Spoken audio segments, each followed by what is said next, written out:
గతంలో 2 సార్లు ఓడిపోయినా ప్రజల గుండెలో అయితే బాగున్నారు. అతను మంచి చేస్తారని ఆలోచన ఉంది. అతని యొక్క పనితీరు గతంలో కొన్ని ఉద్యోగాలు కూడా ఇప్పించడం జరిగింది. కంపెనీలో కొన్ని ప్రాబ్లాలు సమస్యలు కూడా తీర్చడం జరిగింది. అలాగే ఇప్పుడు ఇతను ఖచ్చితంగా కాకినాడ ఎంపీగా గెలవడం ఖాయం. అది గెలిచాక కొన్ని కంపెనీలు పెట్టి ప్రతి సంవత్సరం 5,000 ఉద్యోగాలు తీస్తారు. ప్రతి ఒక్కరికి ఉద్యోగం వస్తుంది. ఒక్కొక్క గ్రామానికి ₹1,00,00,000 చెప్పి 400 గ్రామాలు అభివృద్ధి చేస్తారు.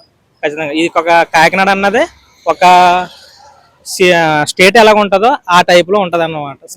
స్మార్ట్ సిటీ కాదు, ఇంకా కాకినాడ ఒక రేంజ్లో ఉంటుంది. సునీల్ గారు చేస్తారు, ఆ నమ్మకం మాకు ఉందన్న. మేము సునీల్ గారిని గెలిపించుకుంటాం కూడా. గతంలో 2 సార్లు అంటే మరి ముందేమో టీడీపీ దాంట్లో ఓడిపోరు. అప్పుడు ప్రభుత్వం కొన్ని పథకాలు చేయలేదు. దాన్ని బట్టి తప్ప ఇతను వ్యక్తిగతం కారణం కాదు. అన్ని మంచిగా చేస్తారు. పక్కా గెలిపించుకుంటామన్నా. చేస్తారు, ప్రతిదీ చేస్తారు, గెలుస్తారు కూడా.